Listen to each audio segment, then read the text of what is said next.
got back, got an opportunity to look at the film and see some really, really good things and some things that are going to be head scratchers for a variety of reasons. One of the things that stands out, we continue to be really, really efficient third down and red zone on offense. That's one of the things that I think has really kept us in a position where we can compete and win games. And I think we've got to obviously continue to do that. The other thing that stands out is we continue to do a good job of trying to help our defense in winning the time of possession battle. So those are things that we pay attention a lot to. What are we doing on third downs? What are we doing with the ball in the red zone? Are we getting touchdowns? Are we having to settle for field goals? And then are we able to control the pace of the game to give our defense an opportunity to go compete really hard? Because that's kind of what we got to do. We got to go play really, really hard snap after snap. And if you got to play 80 plus snaps, that's going to be difficult to do.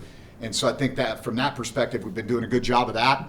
It was a devastating loss. I think we played, in a lot of respects, a very even game. You look at it statistically, there aren't a lot of variations statistically. Obviously we have the one turnover, but it's kind of a wash there because that was on a Hail Mary. And that was, I was proud of the way our guys fought. I mean, there was a moment in that game where they'd gone up 14-0, and we had two back-to-back drives on offense where we kind of stalled in the first half, and we got a stop on D and went down and scored to make it 14-14. And really, it was a very balanced game from that point on. And I thought it was an outcome to the side over here. That was a really exciting college football game. It was a well-played game. It was fun to watch. And those games are always going to come down to a play here, play there, a call here, a call there. And that's kind of what happened in this game. And so we don't have a lot of time to worry about that. We kind of got to move on. We've got a really good opponent coming to town, an Oregon State team that's 4-1. Oregon State is, I don't know if they know how to get to Reno. They've been in Corvallis forever. They've played, I think, 4 of their 5 games at home, including 3 in a row plus a bye. And so, I don't know who's scheduling for them, but I need to talk to them because that's a pretty nice schedule.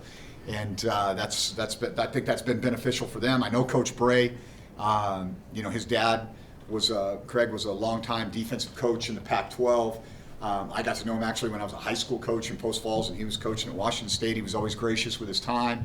I can remember when Trent was a very young coach working for his dad at Arizona State, going down and clinicking with him, and I walked away from that conversation going, this guy's pretty sharp. And he's going to be a really good coach in this industry. And obviously he's done nice things there at his alma mater as a defensive coordinator, and now he's getting his opportunity to run his own show. And his fingerprints are all over it. They're heavy 12 personnel on offense. They run the ball. They are actually one of the few teams in America that are better in time of possession than we are. So it might be a really short game on Saturday. So that's, people can plan a picnic afterwards or whatever. But it's really fun to kind of watch his style. He's a defensive-minded head coach.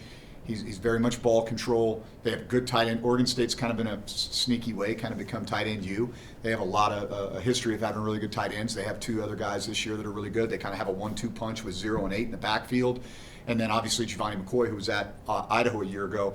That guy's he's a dynamic player, but they're not as explosive on offense as maybe some of the other teams we've played. And so they lean on playing really good defense, which they do. Tons of movement up front. You're going to have to deal with a lot of tight coverage. They like to play man-to-man and challenge receivers at the line of scrimmage. They're giving up less than 300 yards a game in total offense, and keeping in mind that they have played a team like Oregon, and so that's kind of one of the things that I pay attention to there. So pretty active up front. And then on special teams, they're not exotic. In this day and age, you see a lot of teams that run a variety of different punt formations and kind of have all this movement on kickoff, and they really don't do a lot of that, but they're very sound and productive in that phase. And so excited to have them come to our place. And it's a big week for this university and for our program, 150th anniversary of the University of Nevada that we'll be celebrating on Saturday. And it should be beautiful weather, 4:30 kickoff. Encourage everybody to get out and support the Wolfpack. Happy to take any questions. I know you kind of talked over the weekend about that 4th down call and maybe doing it differently. I guess as you went back and watched the film, I lost a lot of sleep over that, Chris. I feel like, I really wanted to go for it. The issue that we had a little bit there was if it was 4th and 3, it would have been no-brainer. If it was 4th and 7, I think I actually would have gone. It wouldn't have even been a discussion.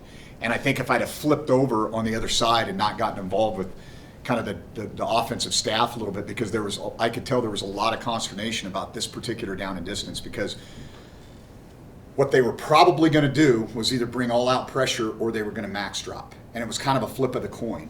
And so it's like, okay, if we run into this and they max drop, we're going to get it. If we run into this and they bring all out pressure, we're going to have a hard time moving that front. And because we'd struggled with inside run in particular. But, if I had it to do over again, I mean, I think, there's been some criticism about that, and I think it's fair. I think if I had it to do over again, I would have gone for it, and not just because of the placement and all that. It's just like you look back on it and you're like, hey, we're not number one in the country, Texas. I mean, what do we got to lose? Let's go do it. And I think that's where I've kind of beat myself up a little bit on that.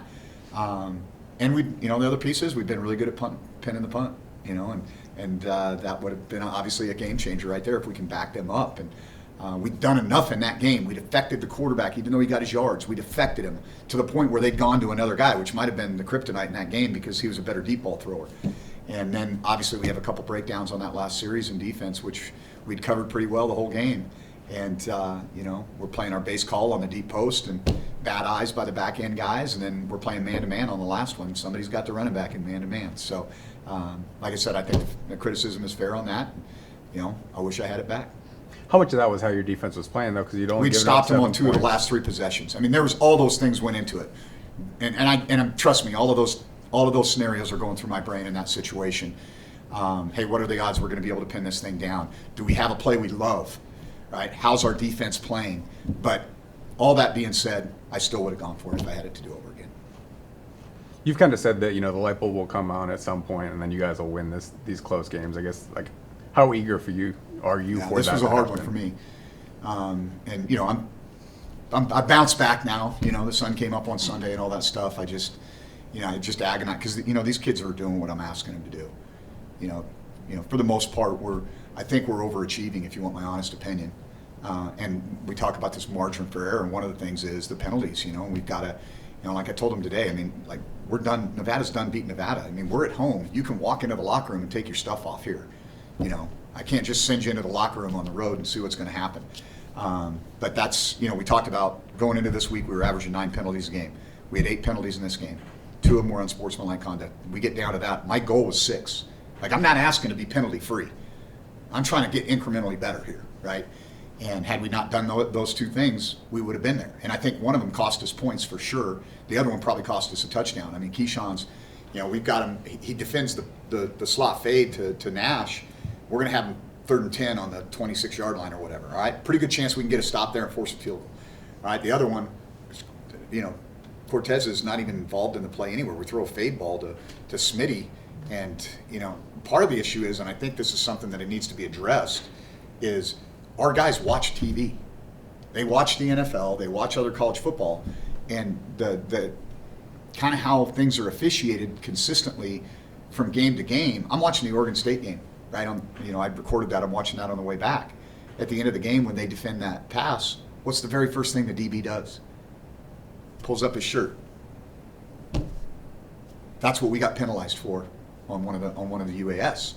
And so I think that it's hard, for me I've got to be able to enforce things consistently within my program, but they have to be officiated consistently across college football too. And clearly in the Mountain West, hey, we've learned our lesson. It can't be anything with weapons or pretending to have a weapon, whatever. And so, I'm angry about it, but we gotta tighten things up and keep going. Also had a late hit out of bounds that kind of gave that would have been a 3rd and 22 from the minus 17-yard line. And that's a veteran player who should know better. And that hurt our team. And so, I think our guys in the locker room should be more angry about it. And hopefully they're getting to that point. Because those are the things that are costing us games. We're not turning the ball over willy-nilly. We're just not doing that. We're not in a situation where, we can't move the ball on offense or we can't stop anybody on defense. We're not screwing things up on special teams. We're not mismanaging games. We're beating ourselves with dumb penalties for the most part. And so it's frustrating. You had said before, like the Minnesota game, if you get an unsportsmanlike, you're out for the game. Is that kind of my what you thing were is saying this? My thing is this: is like I kind of in that situation. I don't have any idea what happened with Cortez. I can't see it anywhere. I don't have any idea what happened with Keyshawn. I can't see it anywhere. If it's I'm going to punch the guy in the face and I see it and it's obvious, because I think you gotta kind of have, say, this is the line. You can't cross the line. But I also got to be able to use good judgment and say, hey, are we cutting our nose off to fight our space, or to spite our face here? Are we making good decisions, right? And I have reached that point kind of where, I can't, we're all walking a tightrope here, right? This is not a juggernaut where my plank is as wide as, this table is, right? There's places that I've coached where I had a bridge to walk across. I'm walking on a tightrope here right now. And so we've got to do a good job of, leadership is easy when things are going good, right? It's challenging when it's not. And I think the good news is I've been in these situations before. And we're going to get through it. We're going to get better. And it might be this week. You never know. So I think this is a team that we're capable of competing with. And we got them at home, and that's a positive for us. During those broadcasts, when there's a cutaway, there's a flag on the play, there's a cutaway to you, and you can see the frustration on your face, how much of that is the fact that your team got a penalty versus, South Carolina guy takes a shotgun to the Ole Miss quarterback's face, and there's that variance in terms of what's a flag, what's not a flag? That's what's hard for me to, as a coach, to teach my players, right? That's what I was getting at, and that's a great example where, hey, they watch college football, they watch the NFL. Why is that okay here and it's not okay here? And that's where, I think it'd be helpful if we could just say, hey, this is the blanket rule, and we're enforcing anything with a firearm, whatever, right? Because there is a lot of inconsistency in how some of those things are officiated, and but I think it was consistently officiated in our game, and so I just didn't see it. I'm paying attention to other things, and like the one with Keyshawn happened so late, and it was kind of like hard to even figure out what happened. But by the same token, they're going to call it. We can't do it. And it would be helpful for us if they'd say, hey, this is the blanket rule. If you do anything like this, that's going to be an automatic 15. Versus, hey, that's okay here because we're in the SEC and this is a consequential game and we don't want to determine the outcome on that call. Or, hey, this is a game over here and we're just going to call everything really tight. And so I think that would be helpful for all of us as coaches. But in my particular case, I've got to teach to what's being called, and that was consistently called in that game. 3 of your guys' 6 games, you've basically had the ball with a minute to go, needing to score to win or send it to overtime. I guess what's been your assessment of those drives? They have gotten further each of the 3 times, but obviously those are tough situations, especially when you're backed up. And and we needed touchdowns, not field goals, and so that makes it a different set of play calls. And you're going to get different defense too. They're not going to probably give you the chunk plays in those situations because they're defending the goal line, which is more advantageous for the defense. They kind of end up ahead of the clock in some of those situations. I think we've gotten better. We practice it a lot, probably more than anywhere I've ever been. We've been really good at end of half 2-minute. We haven't been as good end of game 2-minute. And some of that is, again, end of half, you're just looking for points. So you're trying to get to the line of the game, which might be the 32-yard line for us on a field goal. And then once you get there, the pressure's off. We got points. Let's go score. Versus, hey, we've got to score a touchdown. And that's hard to do. Those 2-minute deals, especially when you've got to go 70 yards or something like that, that can be challenging. But I think we haven't gotten better at it, and we're continuing to do that. I think I've said it many times. I think we're a team that's just going to play a lot of close games. We play really hard. We give ourselves a chance. And are we going to make the plays that make the game? Are we going to make the decisions that help make the game? And it's a learning process, man. And it's and you got to stay the course, man. Like you got to have courage and resolve. You got to be able to do those things if you're gonna do this. And I think I possess both. Also, it wouldn't seem like your offense is necessarily set up to go score in a minute 80 yards. It's not really like your guys' is. I think we need. One of the things that we're going to need moving forward, we need more speed at wide receiver. I think we've got a couple of really, really talented receivers, but that's something that you can't replicate that. It's tough to defend speed. It doesn't matter how good a route's run if the guy can run by you. And so, but I think that we've gotten better. I think D-Lou, the guy's first is almost 70% completions on the year, number 1 in the Mountain West Conference. Okay, and I think that was a pretty important game for him, and I think he performed at a pretty high level. I think there's been plenty of criticism that has gone his way over the last couple of years, and I think even the critics would have to say, I'll ride with that guy. He ran with determination. He made really good decisions with the ball. He distributed to our athletes in space, and gave us an opportunity to win. And you can't ask for much more than that. Where has he grown the most since you first saw him to now? I think his confidence has increased. I think the looking over your shoulder is not happening as much. This is more and more becoming, hey, I've got confidence that I'm the guy. I'm not worried about somebody yelling me or whatever. And even in that game, I mean, he was cramping, he was throwing up, he wasn't coming out. I'm not giving the ship up. I'm the captain. Let's go. And I was impressed by that. And so, I think that confidence is probably the biggest piece. He's always had talent. He wouldn't have been the recruit he was out of high school and gone to Colorado and all that if he didn't have talent. And I think that David has done a really good job of coaching him. And I think Matt has done a really good job of game planning the things that he does well. Not asking him to do things that are not in his wheelhouse or that we're not set up to do. And there was a couple situations where we got into penalties or negative plays. Those 2 drives in the first half where we stalled, we dropped back on first or second down. That's not our thing, right? And when we kind of got back to who we are, he operated seamlessly for the remainder of the game. How much of the third down and red zone success is kind of predicated on how he's Everything's going to come through him, right? I mean, it's decision making. Now, some of the third down stuff, hey, on short yardage, we're leaning on our offensive line and our runners, right?